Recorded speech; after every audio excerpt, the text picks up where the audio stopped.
Anwar, we can't ignore the controversy around the Afghan final and the case currently at the CAS. What is your perspective on that situation? Oof, it's a very hard one. Personal opinion, and sorry for my Moroccans, if I was a player and I was playing for Morocco and I played this final and at the end I lost it, I wouldn't want to have the trophy at the end, if you understand what I mean. Yes. I wouldn't take the trophy afterwards, after they received it. I would give it to them, and inshallah in the next 2 years we try again. But this is not like the real feeling of winning it, even though they might get it now. They got it. I wouldn't be happy with it. With the upcoming World Cup, do you believe Morocco can go far? It's going to be tough, and there will be now high expectations, so it's going to be very difficult. But if they really have the mindset like what they did in Qatar in 2022, there is a possibility, but it's going to be very tough. Which Moroccan player could surprise everyone, do you think, at the upcoming World Cup 2023? Yeah, good question. I think there is a lot of good players in there, but obviously the player I like the most is Hakimi. Mashallah, very good player. He really stepped up, and after when he arrived at PSG, I think he stepped up as a player, and I think he really makes a difference. He plays as a right back, but he's literally using the whole flank. So he's literally a right back, a right winger, an attacker.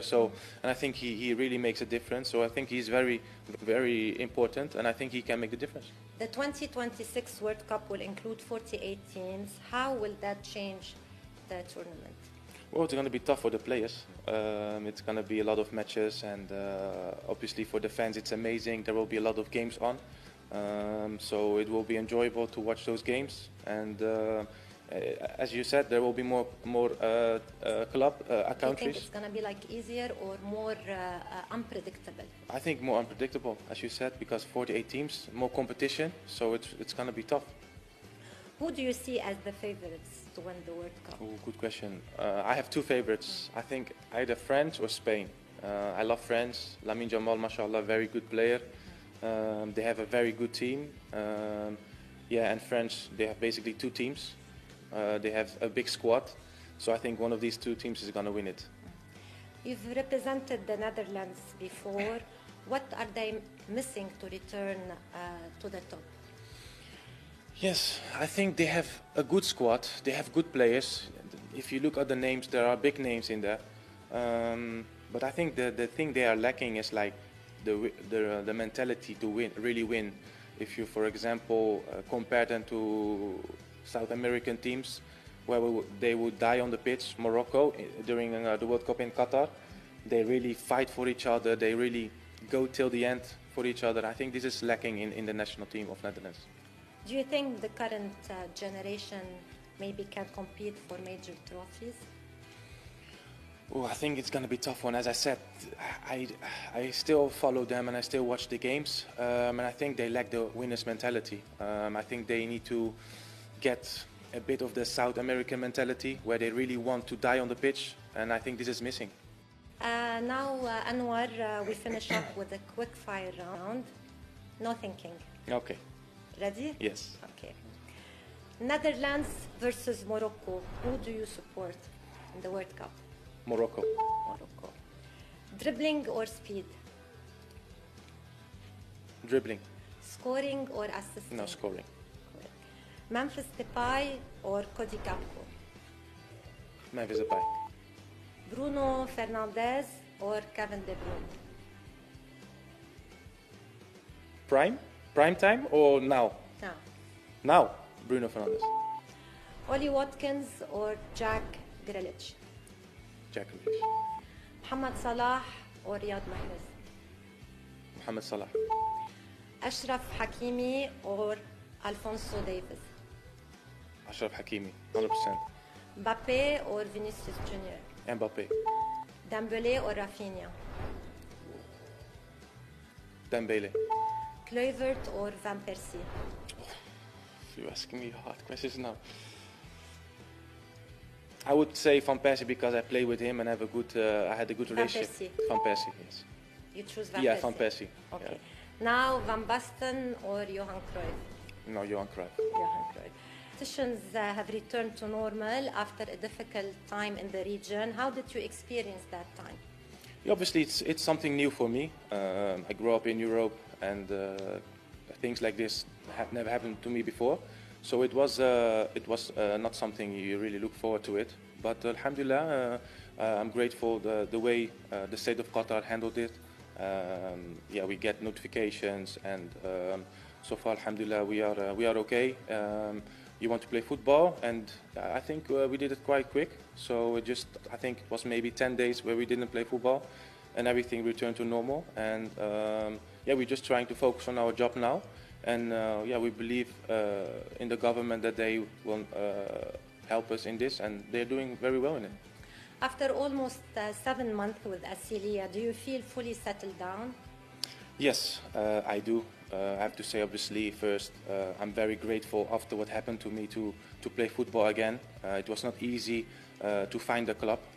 I've been in this situation one time before where I was a free agent after PSV, and I found the club very quick. There was loads of clubs chasing me, wanting me, so. And then in this time, it was very hard to find. So, and one of the first clubs who came to me was a club from Qatar, Al Salia, and they believed in me, they put a trust in me, and I was very grateful for this opportunity. And now I'm very happy to play for Al Salia. It's like a very family, warm club. They support me in everything. I came in a difficult time where we were not winning games, but now I think we are progressing. We are on the right track, and it's still going to be difficult, but. Yeah, as I said, I really feel home, and I'm very happy to be a player for them. Anwar, what are the key differences between football in Europe and in Qatar? I think the main things is obviously the atmosphere in the stadium, like fans-wise. But I think overall there are a lot of similarities. You see that they taking it very serious with training, with everything around it, like with the dietist and stuff like that. So obviously there is more quality in Europe. We have to be honest. So I think those two are the main the keys. But I think it's a very strong competition. It's not a bad competition. Before joining Al Salia, what were the main factors behind your decision? Obviously, I was looking for a club who appreciate me after what happened to me, and to find a club where I can play football again. Obviously, the main reason why I want to come here is a Muslim country, and I'm a Muslim myself, alhamdulillah. So I was very grateful to have this opportunity ready for me. So I didn't have to think twice, and I was ready to go. So you're saying maybe your experience and minds influenced that decision? I think so, because after Mainz, I have to be honest, loads of clubs were scared to take me. They didn't want any problems, or everyone knew like whoever took me after Mainz it's gonna be a media explosion. So I'm very grateful for Cardiff, and I have to thank Vincent Tan, the owner, a Malaysian owner, who gave me the opportunity, because there was not much left in Europe or elsewhere except in the Middle East. Your stint at Mainz gained global attention. How did that experience change you as a person? Well, obviously, you got to know more about what's happening in the globe. You're gonna focus more and educate yourself about what's happening, and I always did this, and I still stand. I still have yes, exactly, and my opinion hasn't changed. I have no regrets at all for what I did, and I will do it in a heartbeat over and over again. Yeah, so, and I'm very grateful for the support I get from Muslims, non-Muslims, people who appreciate what I did. But as I said, I did this at the bottom of my heart. I grew up in Holland with great parents, with my sisters, 3 sisters, who always helped me and always said that you have to do the right thing. And I think I did the right thing, and there are some things money can't buy, and my opinion is one of them. Anwar, you said it once, stand for what is right, even if you stand alone. Did you ever feel alone? No. I always felt the support, obviously, from my family and from my close friends. They're always by my side. My wife is always standing by my side, and my parents and my sisters, I have a very good relationship with them. Obviously, when it happened, I felt horrible, I'm gonna be honest. It was tough. It was not easy, but the support and the love I got from loads of people worldwide, and especially from the Muslim community, did me so good. Yeah, I can't lie about that. So I'm very grateful for everyone who supported me because they helped me getting over this as well. Was there a message or maybe a moment of support that stayed with you? Yeah, there was loads of them. People making dua like for me. One message, like. Yeah, not really, because I get so many messages, obviously. But I have to say, I think then it's from my mother's one. Obviously, my mother is very dear to me. And I think she said, like, I'm very proud that you are my son, and I think this is the best thing you can hear from your mother. So I think this is what she told me, and this will always stay with me. رضا الوالدين. Yes. Yes. Anwar, people often say football and politics should stay separate. Do you truly believe football is for everyone? Yes, football is for everyone, but I don't agree. If it's about humanity, I think everyone should express their feelings. We are humans as well. And if it's about other human lives, I think we have the right to speak up, not only politicians, people in other jobs as well. And I think it's the right of every person to express their feeling, especially if it's about children, women, or innocent people. I think we have the right and we have to speak out because people need to know and that everyone can express their feelings. And I think that's very important. Do you believe footballers or athletes in general have a responsibility to speak on humanitarian issues, or maybe it's a personal choice? No, I think 100% people need to speak up. I think anyone who's being quiet is complicit. And sorry, I'm very hard in this. I think if you've seen live on 4K on your phone a Palestinian Holocaust, that's how I call it, not a genocide anymore, a Palestinian Holocaust. If you see what has been happening, I think you can't be quiet, especially if you have influence. I think you need to speak up. You see so many innocent people dying live on your phone. You can't say I haven't seen it, I don't know anything. At the end matters. Yes, exactly. Your voice at the end matters indeed. And I think the more people speak up, the more pressure there will be. And the bigger chance it will stop and people do something about it. As long as we just watch it and ignore it, it's impossible. So I think to anyone who has influence, you should speak up, and you can't say like it's complicated, I don't know much about it. Then you have to educate yourself and you can see it, because you can't just watch images of kids blowing alive. And remain silent. Exactly, and remain silent, say like, I don't know what's happening. Maybe there is other people being wrong, or you speak about terrorists or whatever. You can't do that. You have to educate yourself, and as soon as you see innocent people dying, I think you need to speak up. Step up. Is freedom of expression truly protected in professional football, do you think? No, it's not. You see with me what happened. And I think it's easier to express your feelings in the Middle East. I'm not going to lie about it, because here the people are more connected to you and they feel the same. No double standards. Exactly, less double standards. But in Europe, you cannot speak up. I can say this without doubt. In Europe, it's very different. To just give a small detail of my story, it was, or you're going to be quiet and apologize, or you will lose your job. This is literally what they told me. So yeah, you're not able to speak up, and I think that's the reason why so many football players or many other influencers are being quiet, because they get shut down, and you will be blocked from every way of income or of your livelihood. Recently, Anwar, we've seen incidents of racism, including what happened during the Spain versus Egypt friendly. What is your opinion on that? Yeah, it's very annoying now. It's very sad. I think freedom of expression is everyone's right, but I think at the moment there is no filter anymore. I think now people just try to express themselves without trying to not hurt people anymore. Now it's very easy to express your opinion and say stuff about religion and stuff like that, but without, you're going to hurt people as well. It's my freedom to say whatever I want, but I cannot just say anything about about your family. That's not nice. So there must be a filter, and I think we exceed that filter now. Why do you think racism seems more visible in European stadiums? Very good question.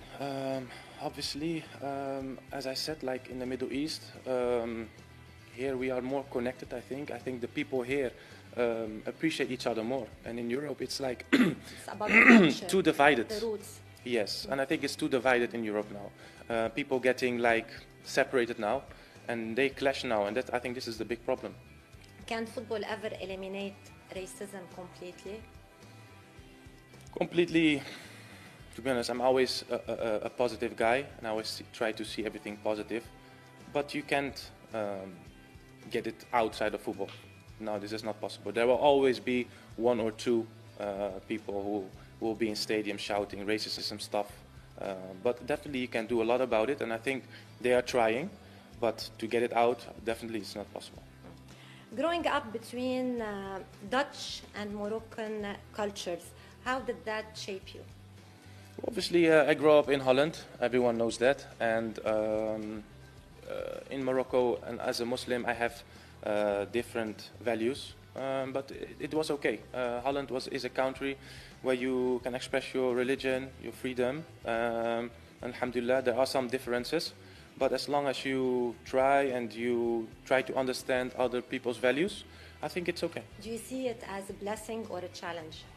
Yeah, both. It's good to be in a different country where you really test your religion. For example, in Ramadan, where you are just one of the only person who is fasting. For example, when I was in Ajax, I was the only one fasting, and then you have nobody around you. Now, alhamdulillah, in Qatar, my whole team is fasting, so that's very good. So you get the power of it. But at the same time, when you're alone, your connection with God is more, and then you will be getting stronger, and your imam gets closer as well. At this stage of your career, Anwar, how would you describe yourself as a player today? Well, obviously, a lot have happened to me, so I would say I'm a very experienced player, but I think I have still a lot in myself, and I'm very capable of doing so. So now I want to focus on football again. A lot have been happening, and I think I can play many more years in Qatar, and I would love to do so, especially me and my family are very happy here. We live here, alhamdulillah, a very good life, and I'm grateful to be here, and I want to show the Qatari people that I am able to not only be good outside the pitch, but also inside. What part of your game has improved the most over the years? I think the most, obviously, the experience to win games, to know what a game is asking. Obviously, when you get older, you know how to deal with football matches. And because football is also a mental game, you know, and I think it's very important to know to deal how the game goes, and I think I can help other players in this as well. You've played in different leagues. Which one developed you the most tactically? Good question. I would say I think tactically, definitely Premier League is like that's where I learned the most. But I think in Ajax, you know. They teach you a lot of tactics and technical stuff. So I would say in Ajax. If you could go back, is there one decision in your career you would change? Ooh, very good question. I like it. If I would choose one, definitely not what I did with Mainz. But if I could change one, maybe I shouldn't have left Ajax as soon as I did. For the people who wants to know, I left Ajax when I was 21 years old. I went to Lille in France on my own, without my family. Yeah, Lille in French. And without my parents. I was always staying till the age of 21. I was living with my parents.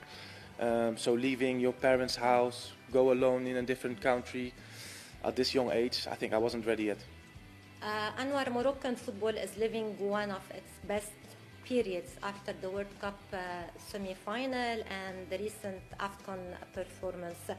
How do you see this evolution, and what impressed you the most about that squad? No, I'm very proud as a Moroccan myself.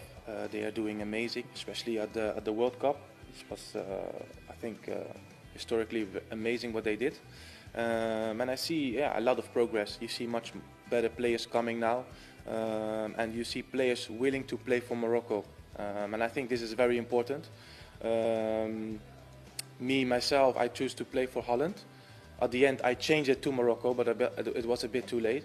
But it's good to see like Moroccan players wanting to play for Morocco because they step up the level. And they are very up there now. So it's a good sign, and I hope they can continue like that. Today, when you watch Morocco, Do you ever think maybe, oh, that could have been me? Of course, yes. I'm not gonna lie. Obviously, everyone know I choose Holland. At the end, I changed it for Morocco, but obviously it was a bit too late. But yeah, at that time, not many players were choosing for Morocco, and now you see everyone wants to play for Morocco because they are doing very well. And so yeah, I think this is very important that all the Moroccan players wanting to play for Morocco, and this will help step up the level. How much did Cristiano Ronaldo's advice وهكذا شفنا ردة الإعلام المغربي حول مباراة المنتخب الجزائري ضد منتخب غينيا الاستوائية، المباراة التي نقدر نقول عنها أنها مباراة ترتيبية أو مثل المباريات الترتيبية في قيمتها، لأن المنتخب الجزائري سبق وصعد من المباراة الثانية، ليس فقط الصعود بل أيضا ضمن الصدارة، بينما منتخب غينيا رسميا ضمن مغادرته منذ الجولة الثانية. لماذا؟ لأنه خسر ضد السودان في مباريات بطولة إفريقيا بعد التعادل في النقاط. أول شيء يذهب إليه المخبراء اللي هو يعني خلينا نقول المواجهات المباشرة. الجزائر حسمت الصدارة لأنها ضمنت 6 نقاط وضمنت الفوز على أقرب ملاحقها اللي هو بوركينا فاسو وأيضا الصدارة عليه. لو كانت أيضا غينيا فازت على منتخب السودان لكانت هذه المباراة أو مباراة الأمس كانت ستلعب على الصدارة، لكن منتخب السودان استطاع الفوز على منتخب غينيا وأيضا إقصاءه، بالإضافة أيضا إلى أن منتخب السودان منذ المباراة الماضية ضمن تأهلها رسميا إلى الدور القادم، فقط لعب مباراته ضد بوركينا فاسو على من سيتأهل الثاني ومن سيتأهل الثالث، واستطاعت بوركينا فاسو الفوز على السودان. الخضر سيواجهون في المباراة القادمة منتخب كونغو الديمقراطية يوم الثلاثاء القادم. ستكون هذه المباراة هي الاختبار الحقيقي للمنتخب الجزائري، أيضا ستكون يعني مواجهة شرسة جدا، ويعني حتى بالنسبة للكثيرين يقول أنه أصعب من الاختبار ضد بوركينا فاسو، لأن بوركينا فاسو يعني شاهدت المباراة يعني تغيرات كثيرة، وأيضا الجزائر أهدرت الكثير من الفرص ورغم أنها فازت إلا أنها بضربة الجزاء فقط. لكن منتخب كونغو الديمقراطية إلى الآن هو أفضل فريق خاصة بدنيا في هذه البطولة. الجزائر ستفتقد إلى غياب أو ستفتقد إلى لاعبين اللي هما اللاعب جوان حجام وسمير شرقي بسبب الإصابة الذين تعرضوا لها في مباراتهم مع منتخب بوركينا فاسو. لكن طبعا الجزائر حاليا تصنف أفضل فريق لديه دكة، يعني الدكة أو خلينا نقول الأساسيين نفسهم نفس القيمة التي يقدموها طبعا، لأن مثل ما تعرفون الجزائر لعبت بالفريق الثاني وفازت بثلاثية على منتخب غينيا. كل توفيق لمنتخبنا الوطني الجزائري، وسنشوفكم في المباراة القادمة.